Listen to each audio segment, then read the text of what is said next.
I'm working on a particular project named DevSecOps project on SAST, which is shifting security to the left. So here is the walkthrough of our pipeline. So here we have the developer. The developer pushes the code to the GitHub repositories, and then the code is being checked to our GitHub SecOps branch.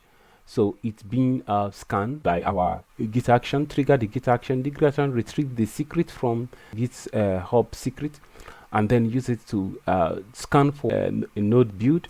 And then if the node build failed, it goes down to Slack notification and notify us. But if it passed, it moves next to the next level, which is Node.js testing. The Node.js testing, it goes if it pass, it moves down to dependency check. Okay, you can see here we have the OWASP dependency check. All right, so the OWASP dependency check will scan for dependency checks, right, at the package.json in a Node.js application or pom.xml in Java application. So when it finds any vulnerability, all right, it will notify us by sending fail to our Slack notification. But if it detects there is no problem, it goes down to, or it passes the level at which we define, it moves down to the next level. But this particular part, we have a benchmark. All right, so if it passes that benchmark, then we can allow it to pass. Available in a DefectDojo vulnerability database management system, so that we can literally visualize and see those vulnerabilities that have been captured in our pipeline, right? Because the dependency check, the DefectDojo is going to help us to give us a rundown of all the vulnerabilities that have been captured and where are they being captured. So from there, we can create an account for all our developers to be able to go through and then fix those vulnerabilities. Then we can repeat the scan. This is a way we can control the vulnerabilities in respect to each developers that need to work on them. All right, so this is actually what we are planning to implement right away. So we have our DevSecOps pipeline already, but right now what I want to do right now is that I want to create a virtual machine. I will install DefectDojo, then I can now start the scan. Okay, hello guys. So we are going to create our DefectDojo, which is going to be our vulnerability management server. So how do we go about that? First of all, we're going to be creating an Ubuntu server. We're going to be creating an Ubuntu server, right? So let's go ahead and create Ubuntu server. So we go there and then we create Ubuntu, which is going to be like we call it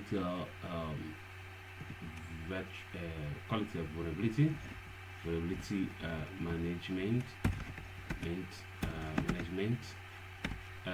system, and call it that's DefectDojo, right?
Finally launch the instance. You see it.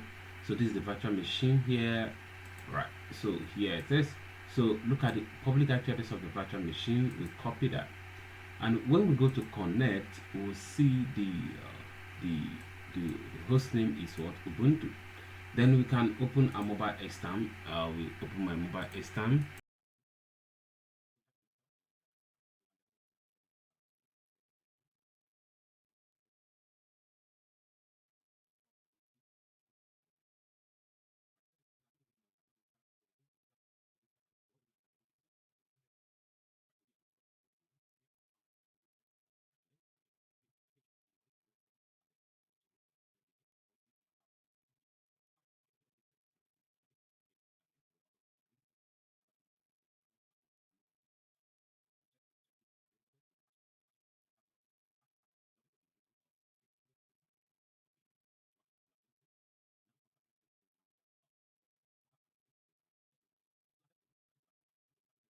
DefectDojo, DefectDojo. All right, so DefectDojo, you can see the DefectDojo. This is their repository where we can get more information about them. So here is their repo, and then we come down here. They will actually tell us how to make use of this.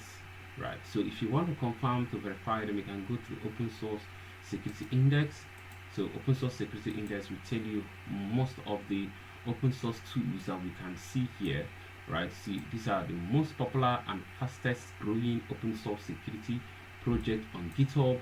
So, and if you come here, you definitely will see DefectDojo. DefectDojo is fine here. Right, look at it here, DefectDojo, which is called what? Vulnerability management system. Right, vulnerability management system. And we can see a lot of, we have 3,000 something stars. Right, so that is actually why we are making use of this tool, because it's going to be our security management system. Right, so when we now go and then we'll go to clone the repository, they have already guided us how to clone it. First of all, we need to clone the repository, we need to cd to this repository, we need to run the docker install, and then compose or build, then docker up and all that. So, and then we use this to get the initial password, then that's all. So I will just clone the repository and then I will run this. It will build and package everything. So let me clone the repository first. It's a public repository already. So let's go back to our server. Then we are done with the updates. So we can clone this repository, and then now we have cloned the repository. We have to cd into the repository. Right, we have to cd into the repository.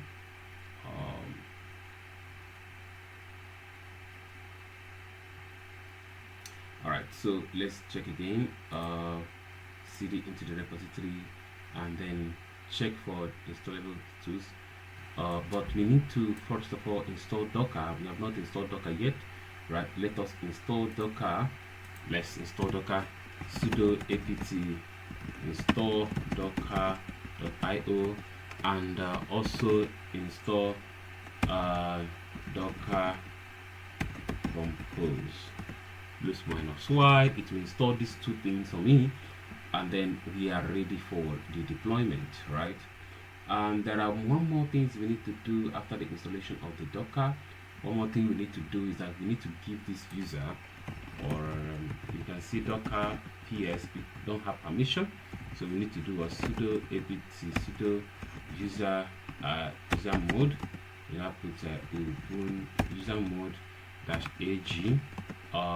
put Docker Ubuntu, right? So we now do sudo su -ubuntu. So we are in, then we have Docker ps. So we have Docker right away. So let's go into cd dash see this, we have the DefectDojo here. So let's log into this DefectDojo, cd DefectDojo. We are in the cd files. So we actually need to run docker compose up. All right, so here is our docker file. Right, that's actually what we are interested in. So we don't do what docker compose up dash d, that's in to run in the detach mode. Right, so we can see that it's pulling the image. After pulling, it's putting the progress because it's using Postgres database to pull it, and then it's also install other dependency, is downloading the image. Alright, so you can see that we are done of creating all the dependencies. Now we can check and see all the dependencies we have. You see Docker ps. You can see that we have these are the services that we have. Let me click again. Docker ps. Alright, so we have this dependency. We have this. This is number 1. This is number 2, 3, 4, 5, 6. Right. So let's now try to access this IPA. Okay, let us try to access this this endpoint at 8080. That is 8080, which is using Nginx as the front end. Right. Let's try to access from the the front end, right? This is the IP address and it's port 8080, right? 8080. So we try to access. Perfect. So this is our username. So the username is what? Admin, right? While the password is what we are going to generate now. So let's go and get the password by taking this, and we go there and we paste to generate it, the password. All right. Oh man. All right. Docker log. Okay. Let's see. Docker compose. Initialize. Admin.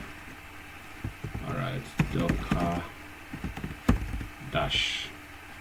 So the command is correct, but we need to put hyphen here and then run it again. Perfect. So we get this as the password. Right. So we paste the password, and then boom, we are inside the DefectDojo now. Backend application. So our backend is running the backend application, right? And then it's running on Java. So we have the dependencies on the pom.xml. So the pom.xml, we have to get the dependencies here at the pom.xml. Here is actually where we capture it. You look at it, you can see it's OWASP Dependency-Check, right? And the version we are using is this. For you to actually use this, you can actually go and see how, because it's the plugin that we're going to be using to check. So the goal is to check, right? And then it's going to scan for all formats under the configuration section. Under the configuration section, it's going to scan for all, and then we will need to fail it. If you want, we can fail it here, right? We have to fail it here in case if you want that. But if you don't want, you can just leave it. Why I leave it here is because I don't want to fail it. I put it to 11, right? So you can attempt to fail it by putting the severity level that you want it to detect, right? Put it above 10 so it will not fail, right? So it will show the true result. So I need it. So on our pipeline, this is our pipeline that we run. So first of all, the job is going to do OWASP dependency check. We're using Ubuntu, and then we check it to the repository, and then we will check into our repository, and then we will install the JDK 1.8. Then we run the installation of a dependency to DefectDojo, right? So DefectDojo, we need to upload the vulnerabilities, but now what we need is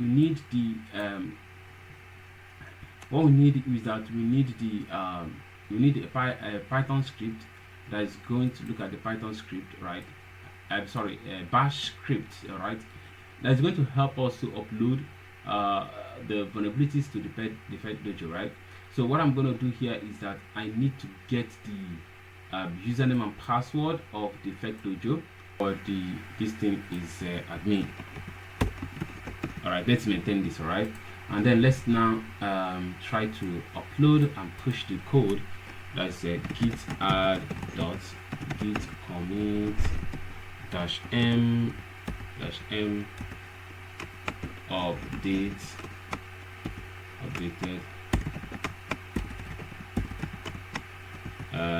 git push origin SecOps. All right, so we are pushing now. Here is our pipeline, which have already started running, right? So you can see that it has started scanning through. So let's wait for it and see what happens.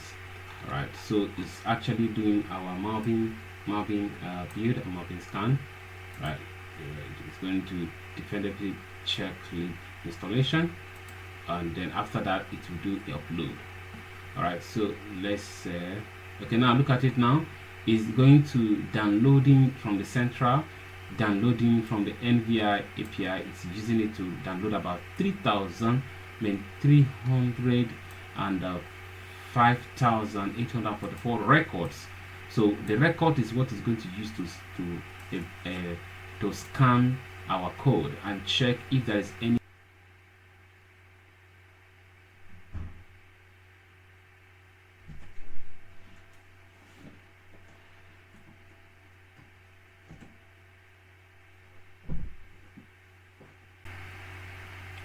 Okay, guys, we can see that we have been able to run, and it has been uploaded, right? It has been uploaded to DefectDojo. It has been uploaded to DefectDojo. Right now, let us go to DefectDojo and review it. So when we go to the DefectDojo, right? So we go to the dashboard. We can see that we have one engagement here. One engagement has been run, and out of the one engagement we have about 116 findings, right? So if we go into that one engagement, let's go to the engagement on the, okay, let's go to product. You can see that is a particular product that have been deployed, and here is our findings. There's our findings, so we can literally go and click on it. So when we click on it, we can see that here we'll have some updates here. Here we have 11 criticals, 64 high, 40 medium, 1 low, and information. So let's look at how we can fix this. So we can go to we can click here to see all the findings, all the active findings. Now these are all the findings, right? You can see the criticals, the low, the medium, the high, I mean, all right, and all that. So if we pick any one of them right now, let's pick this particular one. You can see this. We have the CVE, that is the vulnerability ID, right? So we can click here, and it will give us more information about that particular findings, right? So you can see it's going to give us some description about the information about, it's telling us about the affected through the version that was affected. Users recommend upgrade to the version like this. So these versions are the fixed versions that the developers need to upgrade, right? So they need to change from this particular version and to this version as well. Now when we copy this, when we copy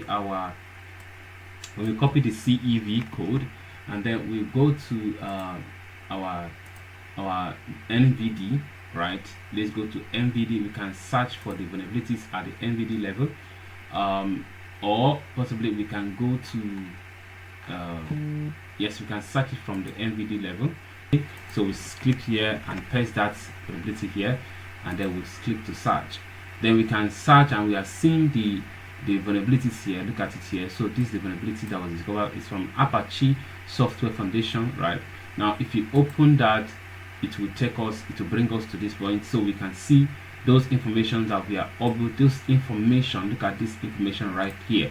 That's same information that we were able to see from SonarQube here, but this is the information we saw, right? This is the information we saw, right? The database, right? You can see also from here, you can go to the CV database and search for that keyword, right? Search it. We can also see it here, right? Then we click it, it will still take us from here, and we can literally find that issue here later. All right, so that's actually how this vulnerability management works.